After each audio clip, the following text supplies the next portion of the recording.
Hi there! In this video, I'll give you a quick guide on how you can add an authorized user on your Capital One card. So please listen carefully to each step that I will be explaining because I will describe everything so you can follow along even if your screen looks different.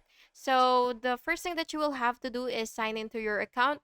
So make sure that you have your credentials already so that your logging in will be smooth. And then for the step 2, you will select an account to add an authorized user. And for step 3, select account services and settings, and then you will go ahead and select manage account users. And for step 4, you will select add account user and follow the instructions on the screen to complete your request. For step 5, the authorized user will then receive an email to finish the process. And by the way, keep in mind that the option to add an authorized user may vary based on your account type. You can only add an account user through the website but not on their mobile app. And that's basically just it. And I hope you found this video helpful. And if you did, please make sure to like and subscribe for more videos like this. Thank you and have an awesome day.